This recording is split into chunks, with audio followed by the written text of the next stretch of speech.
Salavina fui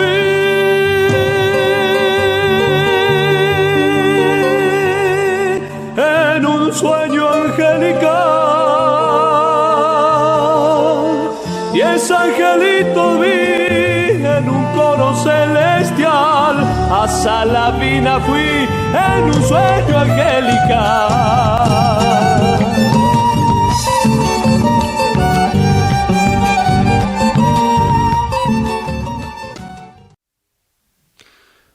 ¿Qué tal? ¿Cómo les va? Bienvenidos a una edición más de Campo Industria. Hoy con una serie de notas para compartir con todos ustedes. Primero vamos a hablar con un docente de apellido Calabrese. Nació en Santa Fe, luego cruzó el charco, cruzó el Paraná en este caso, vino a Entre Ríos, estuvo dando clases en el ámbito rural, más que nada más allá de un paso por San Salvador.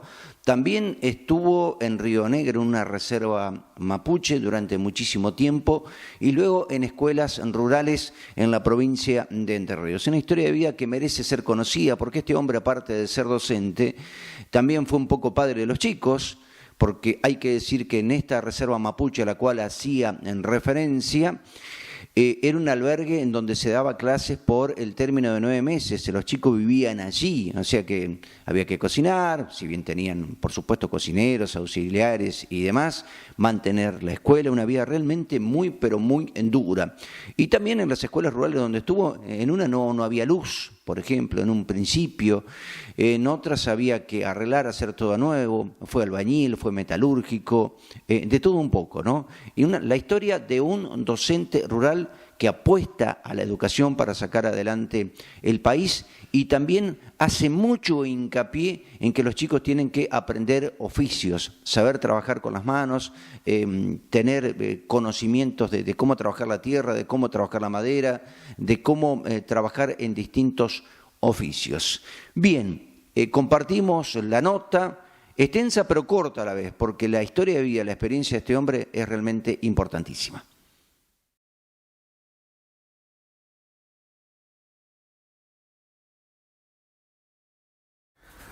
Ernesto Pascual Calabrese, 64 años, 34 de servicio como docente, se recibió de profesor a nivel primario en el Instituto de Formación Superior Docente número 8, Almirante Guillermo Brown, en Santa Fe.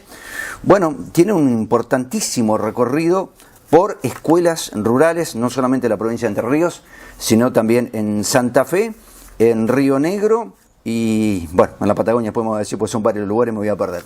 Bueno, gracias por recibirnos, ¿eh? ¿Cómo está? Bien, bien, bien. Bueno, cuénteme un poquitito cómo comenzó esto de la docencia. El tema de la docencia empezó así. Yo en realidad cuando era adolescente mi idea era entrar a la Armada. Y termino 5º año y me voy a preparar y había, ¿no es cierto?, unos profesores particulares que te preparaban para ir a rendir y me dicen, antes que nada, hacete una revisación médica exhaustiva.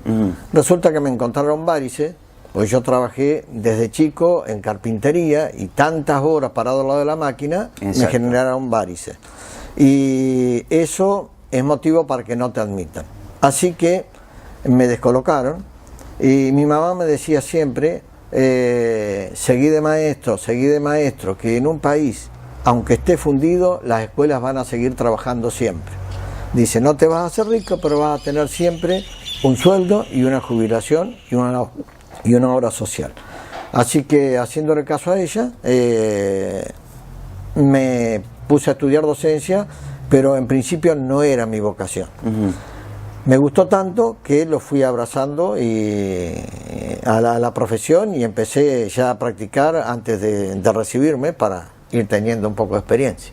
¿Estuviste trabajando como auxiliar antes de recibirte, como lo decías? Sí. En una isla frente a Santa Fe Capital, de donde sos vos. Contame cuál es la isla. Sí, ¿qué hiciste ahí? La isla es la isla de Alto Verde. Ajá. Allí, ¿no es cierto?, había un grupo de docentes que trabajaban. Y había dos maneras de llegar, por un colectivo que pegaba toda una vuelta grande por el puente colgante y después ingresaba a Alto Verde, o cruzando desde el puerto en canoa, que salías directo a la escuela. Y ese era el medio que utilizaba, era el más cercano. Entonces yo iba todos los días de mañana y esperaba, si faltaba algún docente, lo reemplazaba. para que no quede ese grado descubierto. Y al terminar la jornada, el docente al que yo reemplazaba me dejaba, ¿no es cierto?, me pagaba el día. Eso era porque existía el presentismo docente, y para no perderlo, entonces se hacía eso, que en realidad no dañaba a nadie, porque de esa manera los chicos seguían teniendo clases. Calabrese, ¿después cruzó el río? Después crucé el Paraná. Después crucé el río Paraná. En realidad yo antes de cruzarlo trabajé un par de años en escuela secundaria, en el mismo instituto donde yo me recibí. Allí, antes de recibirme, estaba haciendo ya las prácticas permanentes. Me llama el rector, el señor Greco, Rubén Greco. Era plena época de la dictadura, y te llamaban, algo no les gustaba, te levantaban las prácticas y afuera. A otra cosa. Y cuando me llama, me temblaban las rodillas porque no sabía para qué. Entre paréntesis, del grupo de 30 que comenzamos, y yo era el único varón, terminamos 5, 4 mujeres y yo. El resto fueron quedando en el camino. Era exigente en esos tiempos. La cuestión es que me llama, y era para cubrir 18 horas en la parte de talleres. El Instituto Brown es muy grande. Ingresan los chicos en jardín y terminan, ¿no es cierto?, en un profesorado, en un traductorado. Es muy completo. Y bueno, la parte de secundaria había que cubrir esas horas. Allí estuve trabajando casi 2 años, y después renuncio porque me vengo hacia Colón, que es la tierra donde nació mi mamá. Ahí tenía todas mis tías y siempre me gustó Colón, así que compré un terrenito, empecé a levantar mi casa y conseguí trabajo en la escuela número 25, José María Texier de San Salvador. Por aquellos años 79, fue después del Mundial de Fútbol, San Salvador era todavía, pertenecía al departamento Colón. Con posterioridad, hoy es un departamento aparte. Ahí estuve pocos meses, porque mi curiosidad, yo siempre quería ir a trabajar al campo. Entonces me entero, los fines de semana yo venía a Colón, quedaba durante la semana en San Salvador. Una tía mía, jubilada docente, me comentó que la hija de un colega, un profesor de música, Kelo Espinosa, de Colón, ya fallecido, tenía una sola hija y había escrito a Río Negro, ¿no es cierto?, a un albergue. Allá, como son muy grandes las distancias, y en los lugares más inhóspitos, los chicos quedan a vivir en la escuela los 9 meses. ¿Los 9 meses? Los 9 meses. La cuestión es que yo fui, ¿no es cierto?, y hablé con él, y entonces me contó, y yo hice el mismo trámite, escribí ofreciéndome para docente, puse, ¿no es cierto?, dónde había estado trabajando, qué era lo que había hecho en cada escuela, y a vuelta de correo me ofrecieron en una escuela en Pilcanilleu. Pilcanilleu está a unos 80 kilómetros de Bariloche, y yo contesté que sí. Bueno, yo estando en Colón, ya organizo todo, y ya cuando voy, ¿no es cierto?, de nuevo a la escuela 25 de San Salvador, ya hablé con la directora, le dije que iba a renunciar porque me había conseguido trabajo en Río Negro. Así que trabajé esa última semana, y posterior a eso voy a Santa Fe para avisarle a mis padres que me iba al sur.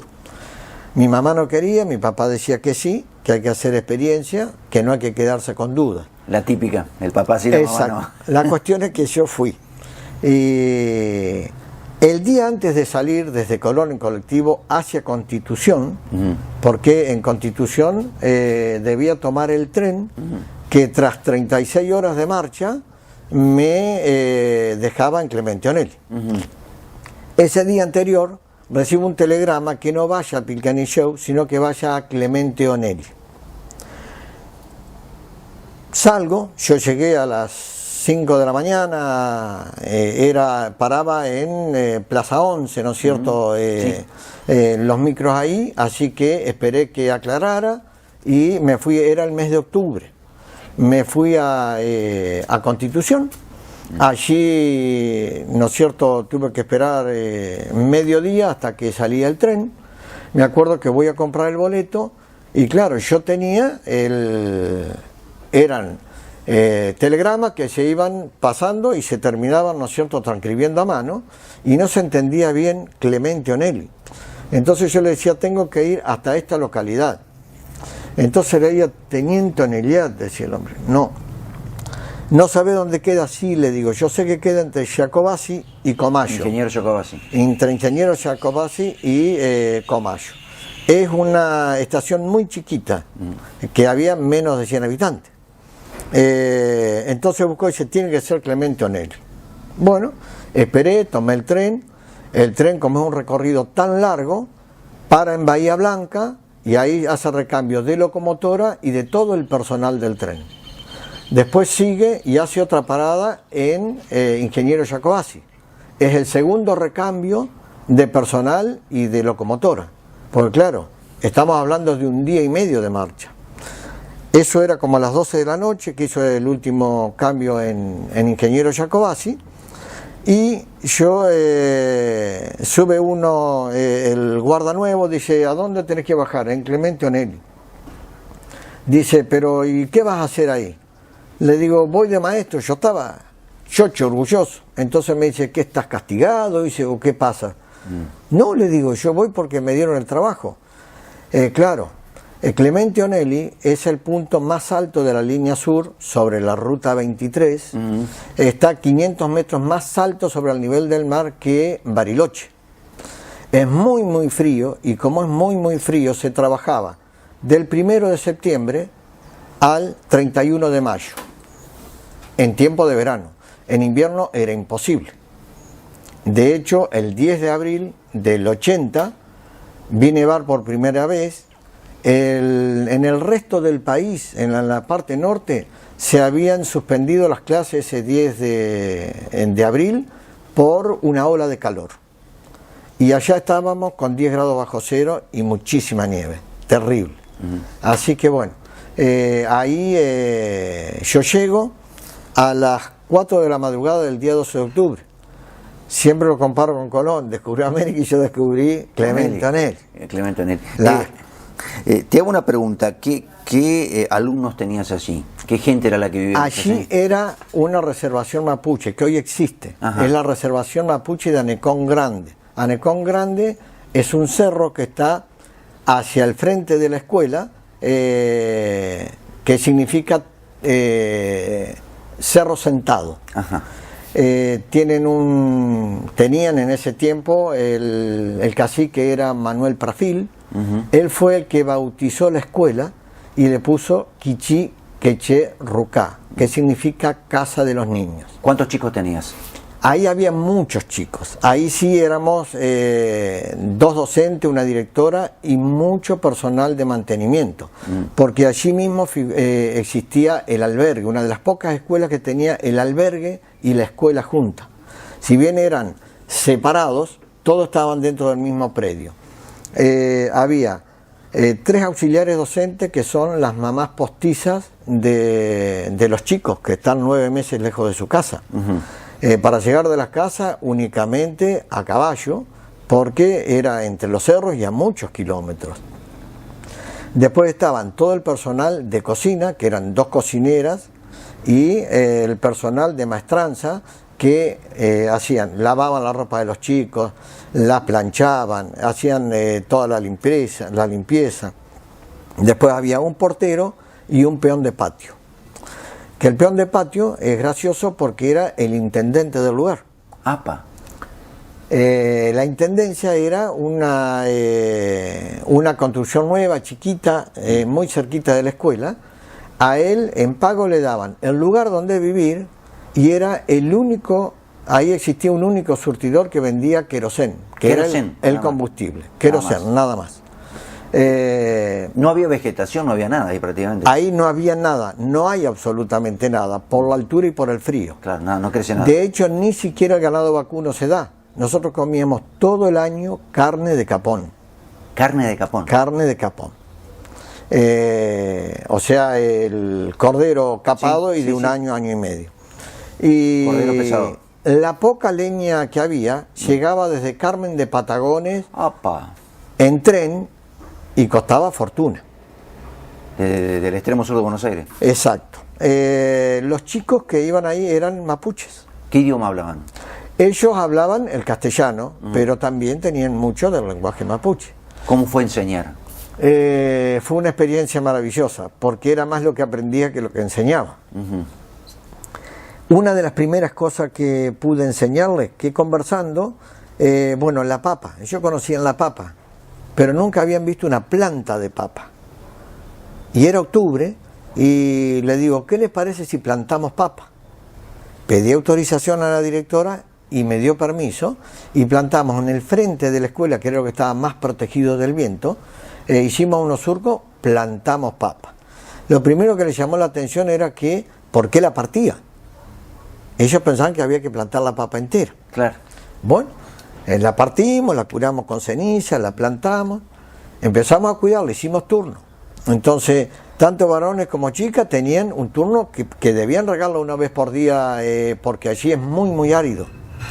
La cuestión es que nacieron las plantas, crecieron, pero el 20 de enero cayó una helada que quemó todo.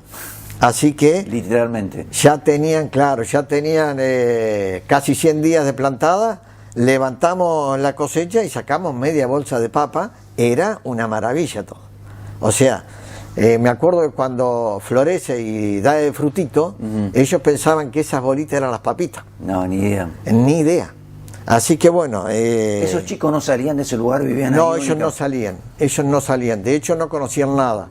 Venían, la escuela obviamente estaba dotada de cuerpos de baño, con inodoro, y ellos le decían el jaguelito al inodoro. Jaguelito. El jaguel es un ojo de agua, sí. Es claro. Una vertiente. Y ellos en principio no sabían lo que era comer con tenedor, con cuchillo. Ellos comen básicamente carne de capón en el verano y carne de potro en el invierno. Caballo. Y bueno, tuve la suerte también de poder acudir a un camaruco, cosa que ellos no son muy afines a que vaya gente de afuera, pero como Cacique Prafil me conocía y yo tenía, ¿no es cierto?, de alumno a todos los chicos de ellos, y entonces me permitió ir ¿no es cierto?, al camaruco. ¿Científicamente qué es? Porque me corre el tiempo. Científicamente, bueno, es una fiesta que hacen los pueblos mapuche para pedir, ¿no es cierto?, que haya buenas nevadas, que haya buenas apariciones, que no falte el agua, y bueno, en agradecer... ¿Eran cristianos o tenían sus creencias también? Ellos tenían sus creencias, pero eran cristianos. De hecho, al Camaruco fui con, ¿no es cierto?, con un padre, el padre Paco, un español, que fue casualmente con dos hermanitas consagradas de acá de Gualeguaychú. Mira, qué casualidad. Qué casualidad. Una era Rosa Martinelli y la otra era de San, no me acuerdo el nombre. De hecho yo, una tía mía, hermana de mi mamá, era Elodia Méndez, que estuvo años hasta que falleció acá en Villa Malvin. Pero te pregunto, ¿en ese camaruco hacen algún sacrificio, algo? En ese camaruco ellos hacen un montón de ofrendas y una de ellas es, culminan matando un potro. Cuereándolo, cocinándolo, tengo fotos de eso. Mira vos. Y bueno, ellos hacen todo un ceremonial, plantan una bandera negra y una bandera blanca, hay una parejita, un nene y una nena que quedan los 3 días sentaditos allí, allí comen, allí duermen, y ellos después hacen sus danzas, sus canciones, con el cultrún, con la trutruca, que son instrumentos de ellos, Sí. y es realmente maravilloso. Te hago una pregunta, ¿estos son los verdaderos mapuches, digamos? Estos son los verdaderos mapuches, no son los pseudos como están ahora. Sí, Ellos, sí, sin entrar en polémica, simplemente... gente por eso pregunto. tranquila, gente mansa, gente muy, muy buena. Está bien, vamos a las otras escuelas, si te parece. Vamos a las otras escuelas. Porque se me va el tiempo. Bueno, ¿a dónde fuiste después? Después de allí, ¿Cuánto tiempo tuviste ahí? después de allí estuve 2 años. Ah. Y cambié radicalmente y vine hacia Entre Ríos. Ajá. Una razón. Una de las auxiliares docentes es la que hoy es mi esposa. Entonces, claro, ya después nos vinimos. ¿El nombre de tu esposa? Luisa Guillermina Elena Fracaroli. Ajá. Ella, ¿no es cierto?, era oriunda de acá, yo no conocía Gualeguaychú, Ajá. así que en las vacaciones de largas, las del verano de acá, Sí. que eran las de invierno de nosotros, yo vine en julio del año 80 a conocer la familia y a pedir la mano a su papá, ¿Cómo se estilaba? como se estilaba. Así que después nos fuimos a seguir trabajando y en el año 81, ¿no es cierto?, a fines del 80 nos vinimos y el 9 de enero nos casamos acá en Gualeguaychú, que fue la segunda vez que vine ya para casar. Ni bien me casé, nos fuimos a vivir a Colón, donde yo estaba construyendo mi casa. Allí conseguí una suplencia, ¿no es cierto?, en la Escuela 59 Mariano Moreno, en una explotación de ripio de la empresa Salvia, que está en el ángulo de agua entre el arroyo Sumaca y el río Uruguay, y allí, bueno, era una población estable de todos los que trabajaban allí en la empresa, que eran muchos.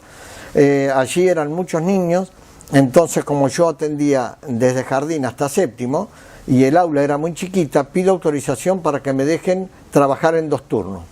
Me lo negaron porque no se podía hacer 2 turnos porque no lo iban a pagar. Yo, de hecho, igual lo trabajé porque era imposible, físicamente no había lugar. No se podía. Allí estuve unos años y en el año 1983 se hizo el primer concurso después de toda la dictadura militar y allí pude, ¿no es cierto?, tomar como titular la escuela número 72 de Colonia San Ignacio, una colonia muy pequeñita que está entre Villa Elisa y Villaguay, a mitad de camino a mano derecha. Allí estuve 2 años y una tormenta voló la mitad del techo de la escuela y el gobierno decidió cerrar la escuela porque no eran tantos chicos, eran 6 o 7 y podían reubicarlo en escuelas cercanas. Así que se cerró la escuela y yo tuve un tiempo en dirección departamental hasta que me reubicaron. Eso fue el 1 de julio del 88, que se hizo un nuevo concurso y pude tomar la escuela número 76, colonizadores del Cantón de Valé, de Colonia San Miguel, a 25 kilómetros de Villa Elisa por la ruta 26 hacia Villaguay. Allí era mucho más lindo, porque allí había electricidad, había ripio. Era una escuela totalmente de chapa, con madera adentro, la casita también era así, un horno en verano y una heladera en invierno. Bien rústico. Pero bueno, estábamos mucho mejor que lo que estábamos en San Ignacio, que no había luz, no había nada. ¿Qué hiciste en San Ignacio? Contame para que tenga En San Ignacio, cortito, por favor. Cortito. Lo primero que hice fue hacer un baño porque no había baño. ¿No había Siempre baño? en las escuelas estaba destruido, caído. Ajá. En las escuelas donde estuve trabajé en albañilería, en carpintería, en electricidad, en lo que sea. Y después me aboqué a mejorar el tema de la electricidad, era imposible. Entonces compré un aerocargador, que primero no lo conseguí y después me lo consiguieron en Villa Elisa, y coloqué el aerocargador y pude colocar con tubos y unos balastros de 12 volt, pude colocar tubos en la galería y en el aula y uno en la cocina comedor de la casa. Y ahí se revolucionó la colonia porque era una belleza.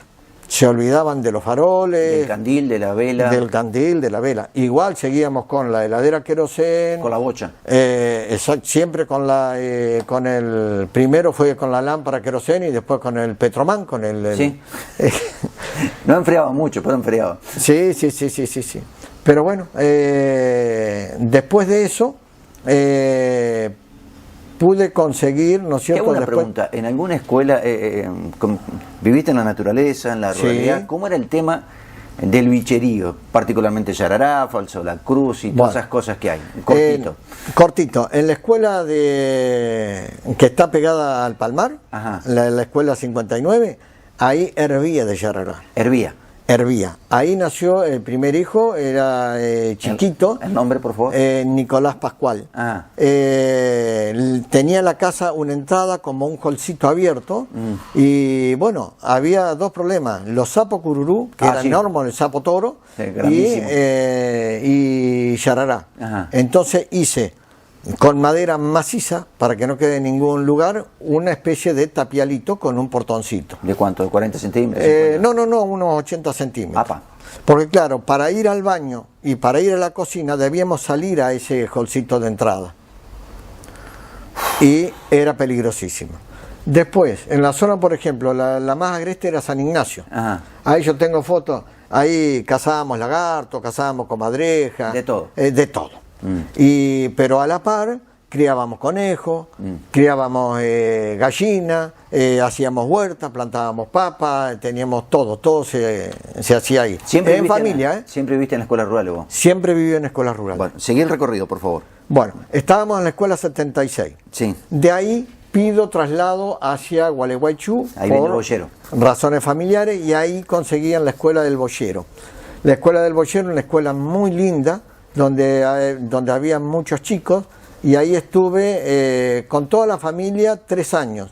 Después empezaban en el secundario los varones, así que trasladé la familia hacia Gualeguaychú y seguí trabajando hasta cumplir 10 años, hasta el 2001, en que me fui a trabajar a la escuela 76 en Dos Hermanas. Y ahí me fui básicamente porque con el problema de los federales era un desastre. Entonces 2001. Busqué una zona más fea para poder ganar un peso más. Zona desfavorable. Muy desfavorable. Dos Hermanas es terrible. Así que ahí... Ahí los chicos iban todos a caballo, por ahí. Ahí los chicos iban a caballo y a pie. Había chicos que debían cruzar el arroyo, que vivían del otro lado del arroyo, los que vivían en la estancia San Martín. En Ñancay, ¿no? El Ñancay, sí. Que cuando llueve se pone bravo. Bravísimo. Venían de la estancia San Martín, de la estancia San Lorenzo y otros de otras casas, ¿no es cierto?, particulares. Ahí estuve casi 3 años y después terminé mi derrotero en las escuelas porque quedó libre la dirección de la escuela 47, que también era de personal único, en Costa Uruguay Sur, que está en el camino de la pesquería de Foldesi. ¿Por el Venerato? ¿Podés ir por el Venerato? Sí, por el camino de abajo o por el del medio. Lo he hecho a los dos. Por el camino de abajo llegabas pasando delante de la comisaría y doblando ahí hacia la derecha. Siendo por el camino del medio, tenías que doblar hacia la izquierda. Exacto, bajar por los pícolos y todo eso. Exactamente así. Bueno, ¿qué te dejaron 34 años de docente rural, la mayoría? De los mapuches, un minutito, decime algo. De los mapuches... Que son argentinos, obviamente, ¿no? Sí. Muchísima experiencia. Yo creo que el calor humano que existe en las escuelas rurales no existe en ningún otro lado. Ahí hay mucha, ¿no es cierto?, intercambio con las familias. Sí, yo fui a una escuela rural por eso. Exacto. Allá con los mapuches no era tanto el intercambio con las familias porque venían los papás allá de tanto en tanto cuando podían, una tarde, un domingo, a visitar a sus hijos, y era terrible escuela albergue. El desprendimiento cuando tenían que irse. Y bueno, ahí aprendimos a vivir con lo mínimo indispensable, una vida totalmente austera. En caso de enfermedad, ¿qué pasaba? En caso de enfermedad había una asistente, ¿no es cierto?, un agente sanitario, le llaman ellos, que es una especie de enfermera, que la primera consulta era con ella, y después había que tomar el tren, que pasaba 2 veces a la semana, hacia Ingeniero Jacobacci. La pucha. Allí existía un destacamento policial que había un solo agente, ¿no es cierto?, no pasaba nunca nada, pero él tenía comunicación radial directa con la jefatura que estaba en Ingeniero Jacobacci. ¿Y el resto de la ruralidad cómo fue, digamos, en la provincia de Entre Ríos?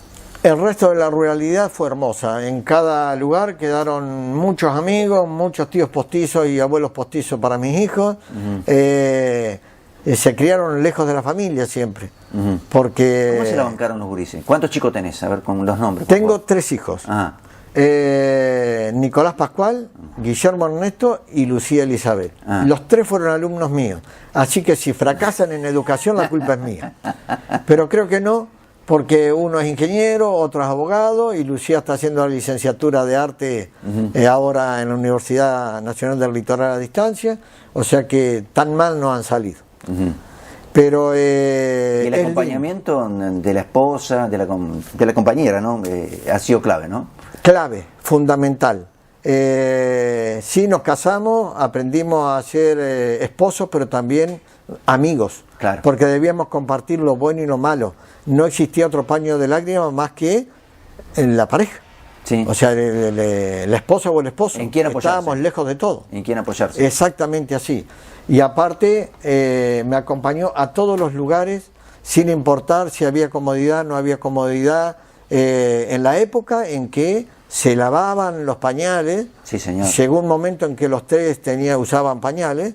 Recuerdo en San Ignacio que no había electricidad, o sea que no había posibilidad de un bombeador, de nada. En el recreo bombeaba agua para que tenga ella para poder lavar. Y claro, el primer tiempo estaba embarazada de Lucía todavía. Así que le ayudaba con los fuentones, con las cosas, con todo para ir creando los hijos entre los dos. Y de la gente, agradecido en todos lados, el apoyo, la compañía, lo que necesitaba te ayudaban. De hecho me acuerdo que ahí tenía 3 gurises, un vecino me trajo una vaca, ahí aprendí a ordeñar, aprendí a hacer queso, hacíamos queso, yogur, manteca, todo teníamos. Me dijeron que también trabajaste mucho en mantenimiento y refacción y puesta en valor de las escuelas. En todas las escuelas, en todas. ¿Mucho sentido de pertenencia tuviste con cada escuela? En todas las escuelas. Y a todas las extraño y quiero hacer, ahora después hablando con mi señora, un recorrido ir viendo todas las escuelas donde estuvimos. Muchas de ellas ya están cerradas y otras desaparecidas como la de San Ignacio, que después que decidieron no abrirla, se tumbó esa escuela. Qué bárbaro. Increíble. Y la escuela de Clemente Onelli hoy día está cerrada. O sea, funciona como una escuela que monitorea a los chicos a distancia. Vos que estuviste mucho tiempo en la educación, esta es la pregunta, ¿no? La final ya para cerrar. ¿Faltan artes y oficios en los chicos? Faltan artes y oficios. Si hoy en las escuelas le enseñáramos lo básico de carpintería, de huerta, los chicos no saben plantar un rabanito. Sería muy beneficioso para ellos y para los papás. Y sobre todo hacen mucha falta escuelas técnicas, pero que enseñen oficios. Claro. Está muy bien la computación, está muy bien que se preparen, ¿no es cierto?, para la vida moderna, pero hacen falta brazos que trabajen. No hay torneros. No hay torneros. Un país se levanta con trabajo y con trabajo físico. Es la idea que yo tengo. A lo mejor estoy equivocado, pero creo que va por ahí. Bueno. Por último, la familia. La familia es mi tesoro. Todo lo que tengo de la familia mía, ¿no es cierto?, paterna, me queda un solo hermano, mis hermanas fallecidas. Una era monja, la otra era enfermera, y las 2 fallecieron muy jóvenes. Y de mi señora, que eran 6 hermanos, queda ella y una hermana en Neuquén, el resto son todos fallecidos. Así que es la ley de la vida. Es la ley de la vida y mi apoyo son mi señora y mis hijos. Gracias, muy amable. Por nada. Ernesto Pascual Calabrese, docente.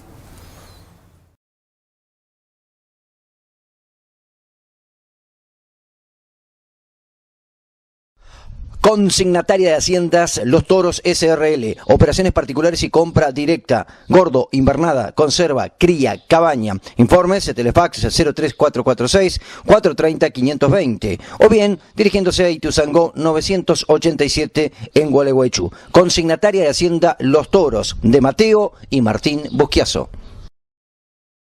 Consignataria del Sur SRL, Luis N. Palma 1013, teléfono 425518 y líneas en rotativas.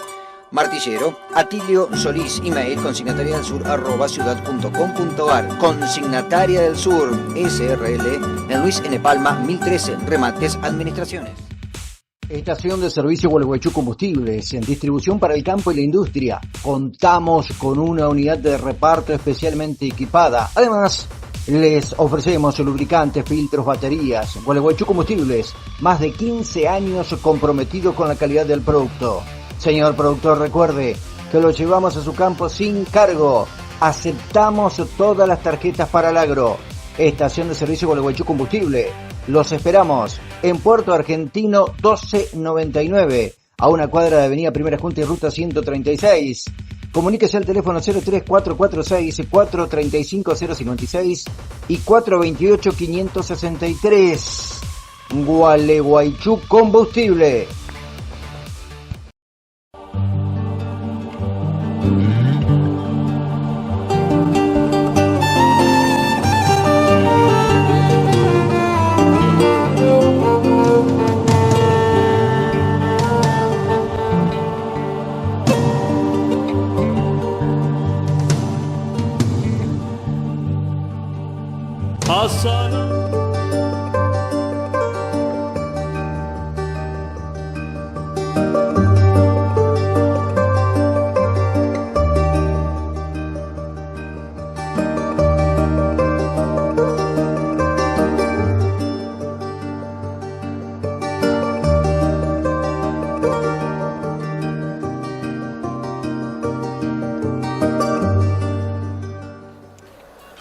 Vaya Casal, nuestro servicio se refleja en su campo, sabemos de producción, nos conocemos, más de 50 años creyendo en el productor, el mejor asesoramiento y ágil entrega, forrajeras, insumos, veterinarias. En Gualeguaychú, Juan Abel Soneira, teléfono 03446 15 21 18 24, acceso Padre Luis Llanó Sueiro 35 17.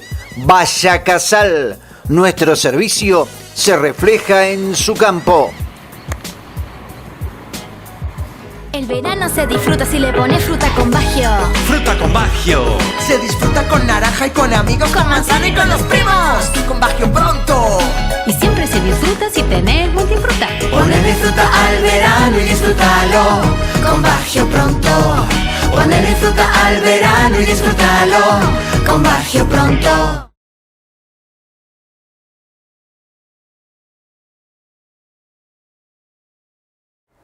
Dialogamos con el ingeniero agrónomo Pablo Glagoski. Pablo, ¿qué tal? ¿Cómo estás? Buenas noches. Hola Fabián, buenas noches. Bien, Pablo, bueno, el tiempo, valga la redundancia, ha jugado una serie de contratiempos al productor agropecuario. Primero, una sequía que obligó a que el maíz, lo poco que se cosechó, se lo trillara con anterioridad, ¿no? Y con rindes muy bajos, lo que quedó. Sí, bueno, el caso del maíz fue el cultivo que más le impactó la sequía y la ola de calor también, ¿no? Bueno, no solo la falta de agua, sino las altas temperaturas que le impactan negativamente. Y bueno, en su periodo crítico, que es el momento que define el rendimiento, fue el peor momento de la seca. Así que bueno, los pocos lotes que se han cosechado, o bueno, ahora se está cosechando los primeros lotes, vienen con rinde bajo, ¿no es cierto? Obviamente por este tema de la falta de agua. ¿Qué rindes podemos hablar? Y lo que se está escuchando de salida de lote de 3.000 a 4.500 kilos de rinde. O sea, recién empieza la cosecha, cuando avance un poco más se va a saber ya más específicamente. Está bien, ¿de qué maíces estamos hablando? ¿De los maíces de primera son estos? Estos son los maíces de primera, exactamente. ¿Y los otros maíces para cuándo se estima que se van a levantar? Y bueno, levantar? los maíces tardíos son los que han recibido, se sembraron con las primeras lluvias y han recibido estas lluvias anteriores, ¿no? Que todos vimos, y esos vienen evolucionando bien hasta ahora, ¿no? Están en pleno crecimiento, o sea, no tienen todavía ningún impacto en el rendimiento la lluvia. Hasta el momento no. Hasta el momento. Ese es el maíz que se cosecha en junio, que es el maíz tardío, mayo, junio. Está bien, pero digamos que en proporción o en porcentaje es menor al maíz de primera. Sí, el que se siembra en más superficie en esta región es el maíz temprano, que se siembra en agosto o septiembre y se cosecha ahora, febrero, marzo. Vos que sos un hombre que recorres mucho los caminos y que andás en distintos lugares, bueno, tenemos un cordón avícola muy importante. Indudablemente va a faltar maíz. Sí, se espera que va a haber un faltante de maíz. De hecho, la provincia de Entre Ríos importa maíz generalmente en años normales, o sea que con rindes bajos el déficit de maíz va a ser importante. Sí. Yo anduve por la provincia de Buenos Aires, por lo que vi los maíces no estaban muy bien. En Córdoba me parece que los rendimientos no fueron los mejores. ¿De dónde vamos a sacar maíz? Sí, la verdad que de las zonas productoras de maíz hay muy pocas zonas buenas y bueno, de hecho los informes de la bolsa de cereales o las estimaciones de toneladas a producir tanto en soja como en maíz han ido descendiendo. Está bien, bueno, y esto de alguna manera desequilibra la balanza, ¿no? Porque tuvimos buenos rindes y buenos precios en trigo, pero ahora el maíz no.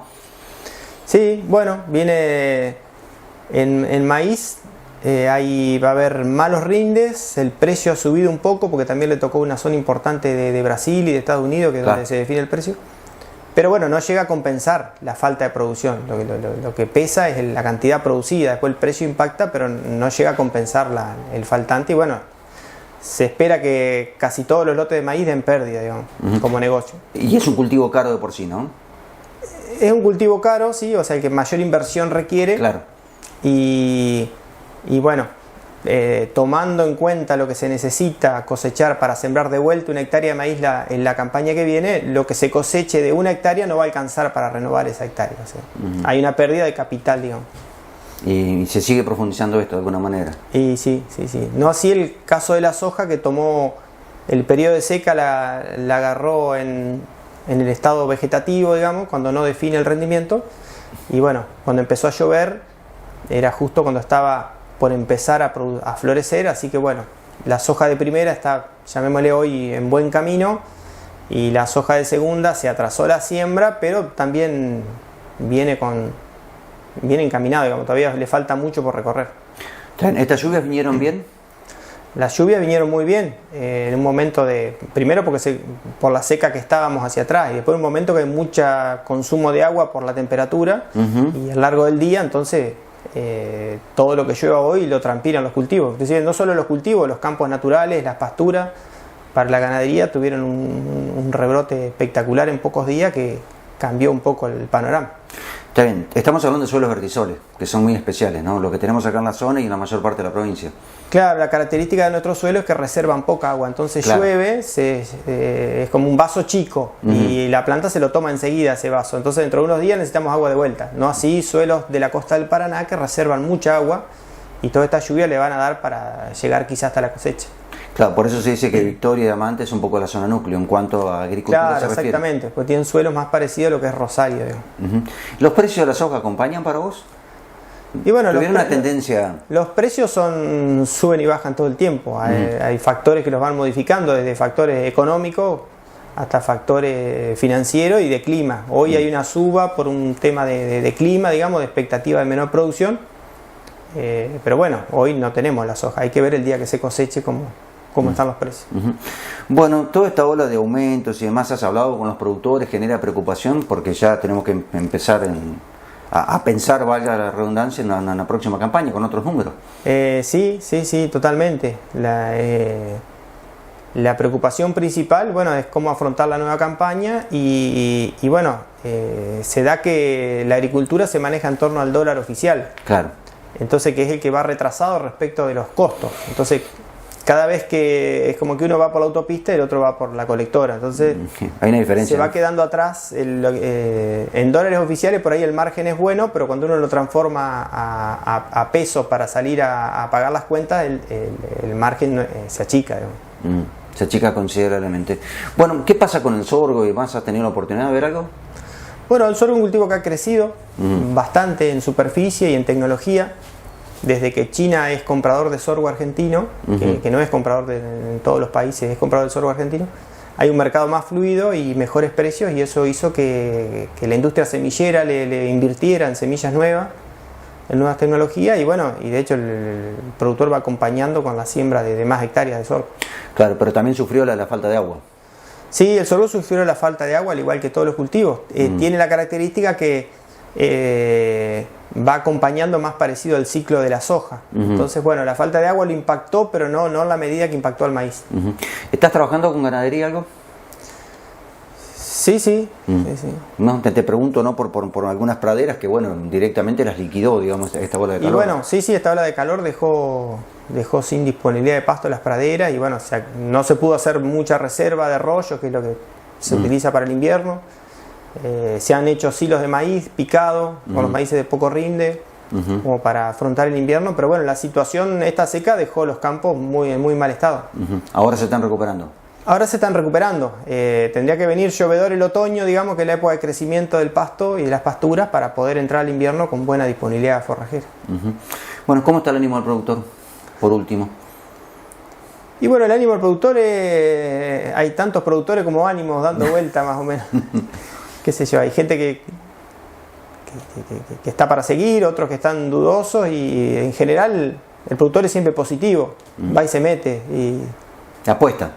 No le tiene miedo a la apuesta, siempre está apostando, digamos. Te preguntaba porque porque el ánimo que espera es que le den otras condiciones, digamos, para su negocio. Está bien. Hoy por hoy, y no te quiero meter en terreno político, pero bueno, lo digo yo, la emergencia agropecuaria es postergar en definitiva el pago de impuestos. Sí, bueno, las emergencias tienen esa característica que postergan el pago de un impuesto que tampoco es definitorio del negocio. O sea, el que le fue mal le va a ir mal igual. Sí. Quizá eso sea una ayudita que le dan, pero en realidad el bache financiero por menor producción no lo cubre posponer un impuesto, ¿no? Está bien. Hoy una cubierta de una cosechadora, una goma como quiera llamarlo, vale un palo, ¿no? 1 millón de pesos. Una de un tractor de las grandes, casi 600.000 pesos. Son números, ¿no? ¿Cómo hace el productor para reponer todo eso? Y sí, son números. O sea, es la distorsión que hablábamos hoy, de los granos a $1 y los costos a otro dólar. Y bueno, para el productor o el contratista principalmente, se le está haciendo cada vez más difícil reponer su maquinaria o el mantenimiento mismo. La última, ahora sí, para cerrar, ¿cómo está el mapa de las reservas, ¿no? Digamos, de agua en el departamento? ¿Cómo lo ves? Bueno, el mapa de la reserva ahora se compuso. Estamos con una reserva, llamémosle, normal. Vinimos de meses de reserva escasa y hasta condición de sequía, que fue lo que disparó la emergencia. Y bueno, la reserva, como te decía, esto es un vaso chico, todo depende de que cómo continúe la lluvia acá en adelante. Si acá se corta el agua, volvemos a una situación de seca nuevamente. En un año normal no debería haber problema entrando al mes de febrero, pero bueno, no sabemos cómo va a ser el mes. Ahora, se hizo mucha reserva para la ganadería que estaba destinada para el invierno, algunos ya se la comieron, o parte. Y sí, se comió, como te decía, el rollo, que es la reserva más tradicional que se hace para empezar a comer en mayo, se empezó a comer en enero. O sea que eso va a generar un bache de forrajero para el invierno. Ingeniero Pablo Lebowski, gracias por tu tiempo, muy amable. Gracias a vos, Fabián.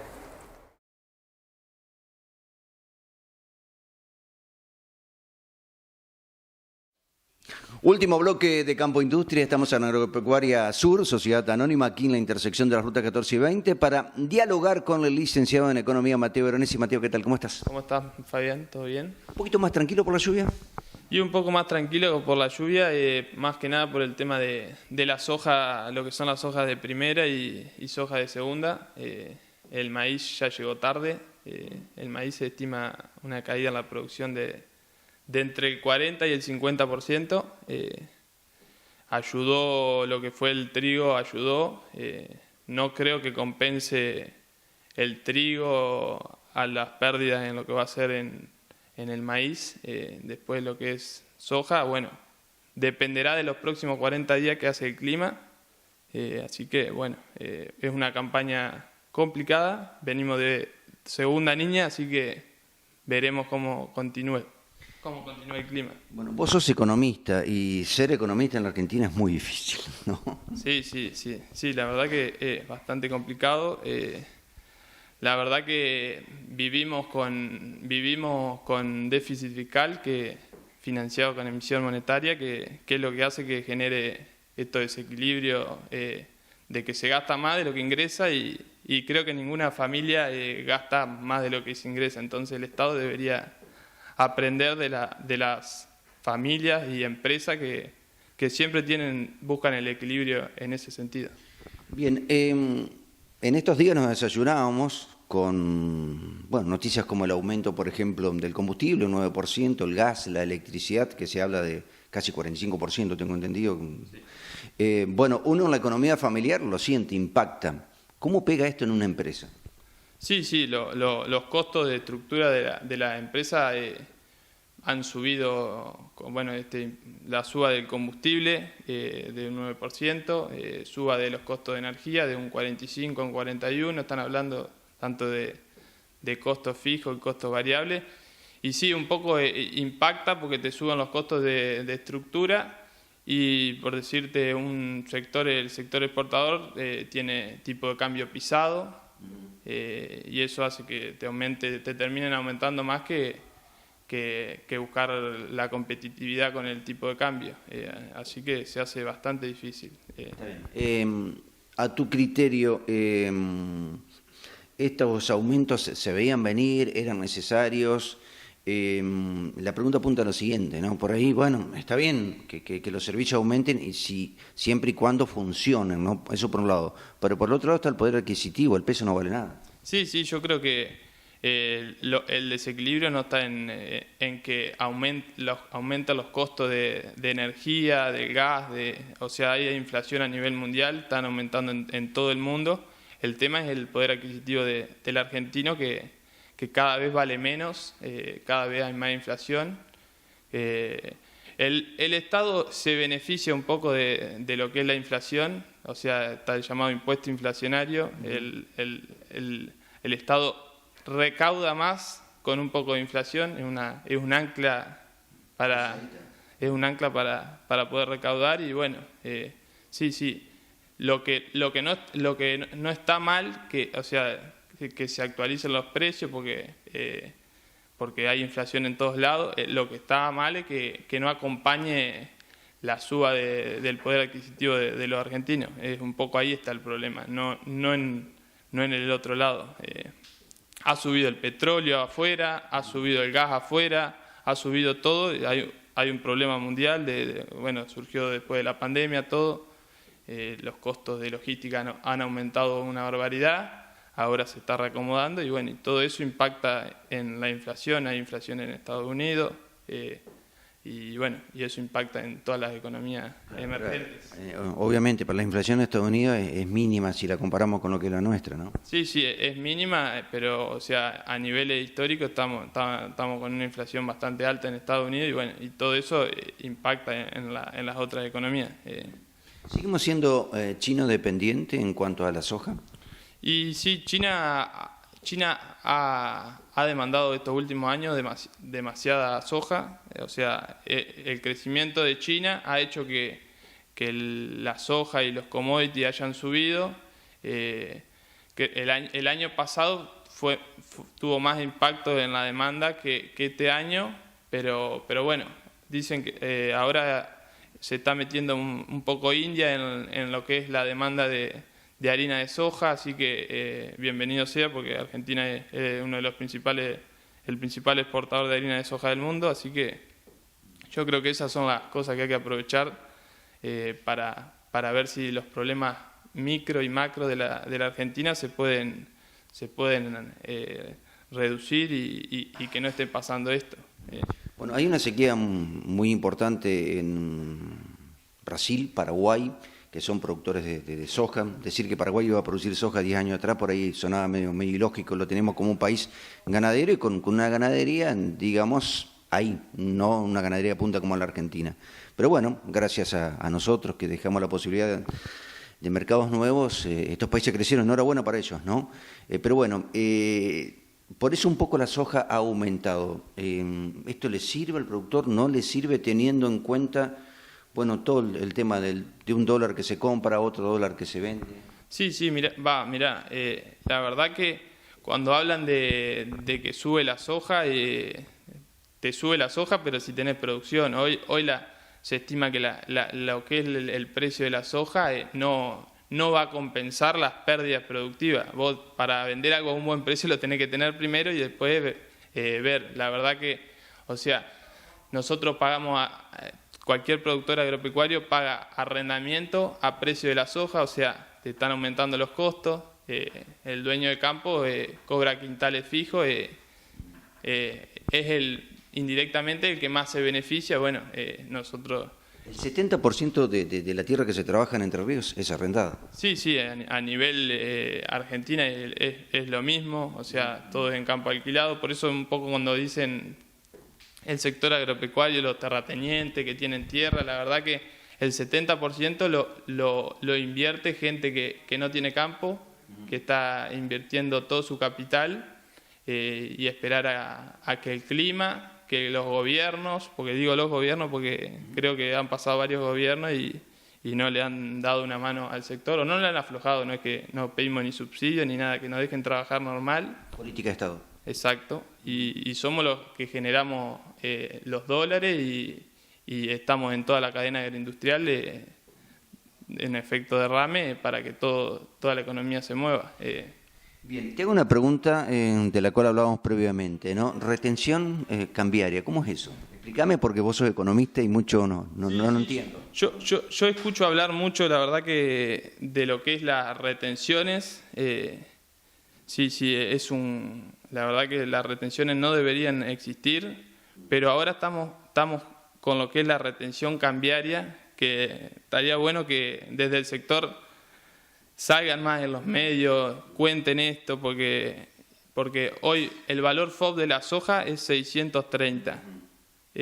Con gasto y todo lo que le lleva al exportador, te queda un poco menos. Y si vos querés acceder a un dólar, o sea, el productor cobra en pesos, y esos pesos, vos, si querés acceder a través de los dólares financieros al dólar billete, la soja te queda en 194 dólares. O sea, estamos hablando de todo lo que se va y no le llega al productor. O sea, la soja hoy está 406, por el tipo de cambio oficial te queda en 42.500 aproximada, y si querés acceder a través del contado con liquidación que está a 220 a dólares, te quedan 194. O sea, estamos hablando de una retención cambiaria del 52% sobre el valor en dólares que está hoy, que te paga el exportador. O sea, toda esa diferencia alguien se la lleva un poquito el exportador, se la lleva un poquito el Estado, o sea, alguien se la lleva y no le llega al que invierte, al que produce. Me parece que esas cosas son las que deberían transmitir los que dirigen las instituciones del agro. Deberían hacerlo un poquito más hincapié en eso y no en otros temas, me parece. La emergencia agropecuaria, para que quede claro, es de alguna manera posponer el pago de los impuestos. Y mirá, todavía no hay nada muy oficial de ver cuáles van a ser los beneficios. Desde la mesa de enlace estaban diciendo de posponer lo que es anticipo de ganancia de las empresas. O sea, sí, la verdad que estar pagando anticipo y vamos a una producción que va a ser, la verdad, bastante pobre. La verdad que sería lógico que lo hagan, pero me parece que hay que hacer más hincapié en estas cosas de soltar o sea, hoy tenemos los registros de maíz y de trigo cerrados. O sea, no puede ser que en un país que falten dólares no se deje exportar. O sea, me parece que hay que, o sea, nadie oficialmente no está cerrado, pero de palabra o por atrás están cerrados y no se puede exportar ni maíz ni trigo. Cuando necesitamos dólares. Cuando necesitamos dólares, sí. O sea, estamos con reservas, te diría, casi negativas y faltan dólares y no dejan exportar al sector que genera los dólares. Entonces, como que una cosa no coincide con la otra. Bueno, ustedes hacen arroz, mucha gente hace arroz, pero ahora con el tema del aumento de la energía eléctrica los costos se disparan. Sí, los costos se disparan.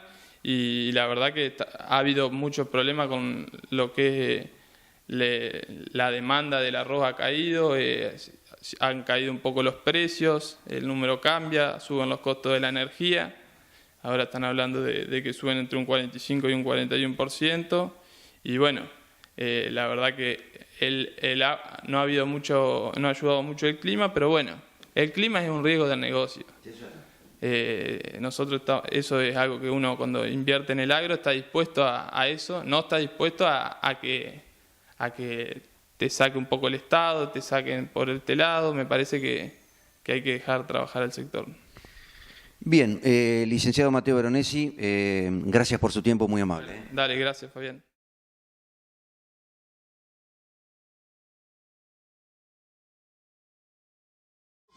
Y compañía SRL, remates, haciendas e inmobiliaria, remates periódicos en la sociedad rural, desde 1945, seriedad y solidez.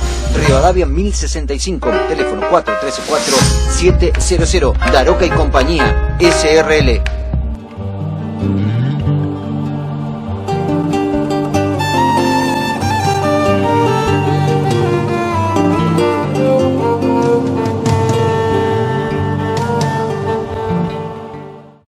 AMG, Agro Marcelo Gómez, maquinarias agrícolas y viales. Llanón Sueiro 3026, acceso sur de la ciudad de Gualeguaychú.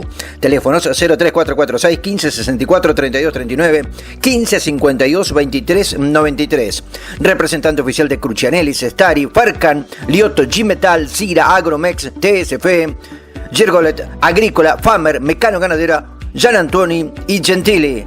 Agro Marcelo Gómez, AMG. Comerci Agro, concesionario oficial, Mainero, Jacto, Jomel, Aglider, Grosspal, LS Tractor, Altina, maquinaria agrícola y vial, agricultura de precisión, servicio postventa, ruta 14 kilómetros 56, teléfono 013 446 15 58 32 08, Comerci Agro. Veterinaria Angerosa le ofrece la línea más completa de medicamentos para prevenir y curar la salud de su ganado, con productos de laboratorios líderes del mercado. Asesor profesional Dr. Héctor Bulacio, atención de pequeños y grandes animales. Ituzaingó 1173, teléfono 03446 437548. Veterinaria Angerosa, una veterinaria completa. Nuevo horario, lunes a viernes de 8 a 20 horas. Sábado cerrado. Consultanos al WhatsApp 3446 365853. Veterinaria Angerosa. ¿Alguna vez te preguntaste por qué pagás tanto por un agua saborizada? Soltá el pagar de más. Probá las aguas saborizadas Baggio Fresh. Son ricas, livianas y tienen verdadero jugo de frutas Baggio. Con agua saborizada Baggio Fresh, soltate. Y viví fresh. Son ricas, cremosas y divertidas las leches chocolatadas Lacte Baggio. Alimentos balanceados Granazo. Innovación en nutrición para la mejor productividad de tus rodeos. Alimentos balanceados, concentrados y bloques proteicos. Suplementos minerales y premix. Con sus líneas para vacunos, ovinos, equinos, porcinos y división avícola. Alimentos balanceados Granazo. Hace la diferencia. Producido por Unión Cerealera. Ruta 14 y 20 Gualeguaychú. Visítanos en www.granazo.com.ar.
Cervecería Artesanal Bohemia, Colombo 935, teléfono 432-411, 422-885.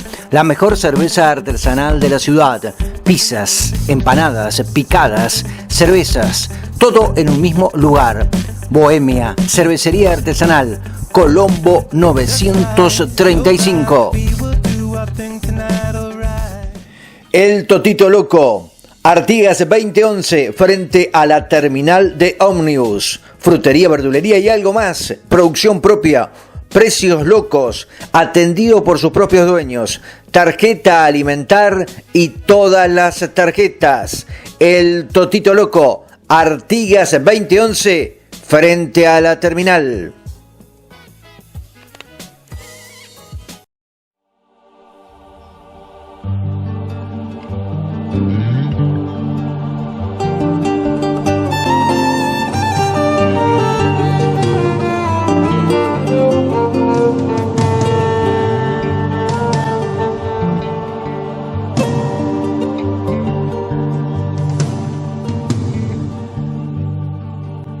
A Salavina fui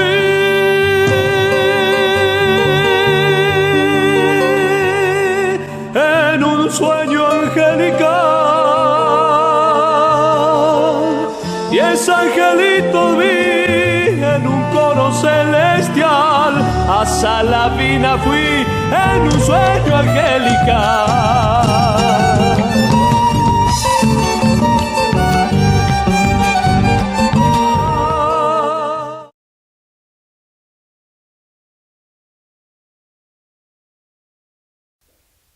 Señores, nada más, punto final para esta presente edición de Campo Industria. Lamentablemente, bueno, nos vamos con estas noticias, ¿no? Del aumento de todo, de un día para el otro, y de las declaraciones poco afortunadas del presidente Alberto Fernández, diciendo que bueno, quiere abrirle la puerta a Rusia. No veo mal que se le abra la puerta a cualquier país del mundo, pero que Argentina sea la puerta de Rusia en Latinoamérica, ¿no? Cuando se está negociando con Estados Unidos y con el Fondo Monetario Internacional un acuerdo de la deuda. Realmente los caminos que ha tomado este gobierno son total y absolutamente equivocados, ¿no? Los aliados, se habla tanto de democracia y bueno, se alía con gente como Maduro en Venezuela, Cuba también, ni hablar Honduras, Nicaragua. Mandar una comitiva a Honduras como si fuera a la asunción de un primer mandatario en un país del primer mundo, no sé,